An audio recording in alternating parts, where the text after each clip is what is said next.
Hey guys, welcome back to Adlib Talk.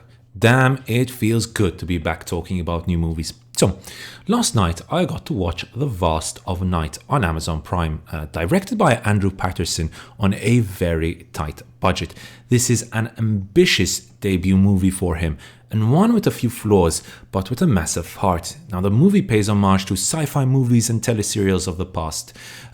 Think Close Encounters meets War of the Worlds, but on a very small budget. So there are some very strong influences from Steven Spielberg here.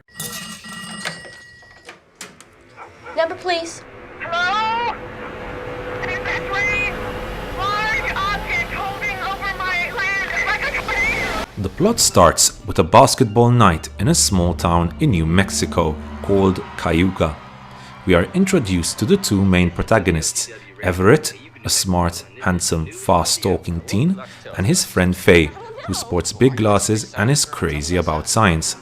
As they head over to their local station, WOTW, a clear reference to War of the Worlds, they both hear a strange sound in their respective workplace coming through the airwaves.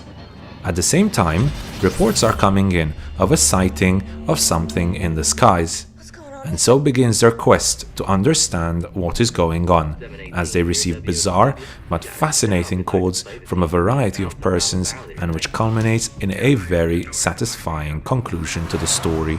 I can tell you what's going on. The sound we heard out in the desert, it was coming from thousands of feet higher than anything could fly. Now let's talk positives.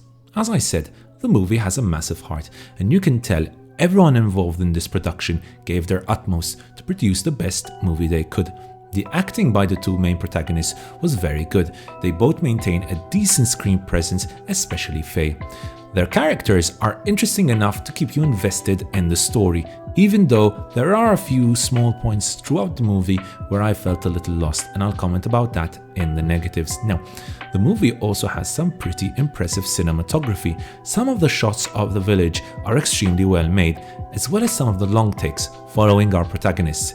It is clear there is some ingenious filmmaking going on here. The director stated that for some of the traveling shots, the camera was mounted on a go-kart run by an 18-year-old. It is, however, when the film slows down that we have the movie's best moments. The storytelling in this movie involves a lot of tales told over the radio. Now, this is a throwback to the golden age of radio, before television started to rule as the king of entertainment post-1950s. It reminded me of the radio plays told on the Rediffusion, for example. These are truly engrossing. The director even gives us some blackouts at times to allow us to truly focus on the verbal storytelling at play and remind its audience of how it felt to listen to Orson Welles' War of the Worlds over the radio. The Columbia Broadcasting System and its affiliated stations present Orson Welles and the Mercury Theater on the air in The War of the Worlds by H.G. Wells.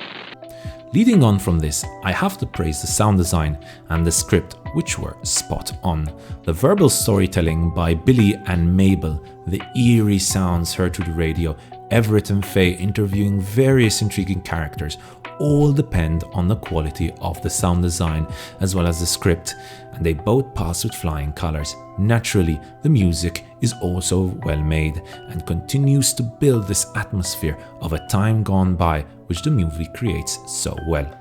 The movie also has some time to pass some social commentary, which feels fitting given the context. The people who tell the tales in the movie are people whose voices were not usually heard in those times, an African American and a woman who was considered crazy and subsequently ignored by the authorities. Now, one of the movie's main negatives would be its opening, which was filmed at breakneck speed. Now, I'll be honest, I was quite lost at the beginning of the story, as I had no idea what was going on, and I was even struggling to understand what Everett and Faye were saying at times, given the quite brisk pace at which they spoke. The film is also very dark, and there are some sequences where lighting felt a little off and I couldn't really see what was going on, although that might be what the director and the cinematographer were attempting to achieve. However, I must say, honestly, I didn't enjoy these parts, visually speaking, of course. However, overall, this is a fantastic debut for director Andrew Patterson, and hats off to what he and the whole crew of Vast of the Night have achieved. I highly recommend watching and supporting this amazing production on Amazon Prime, and I am looking forward to seeing what more this director can do and achieve in the future. So finally, I give The Vast of Night a rating of 4 out of 5. What's going on? There's something in the sky.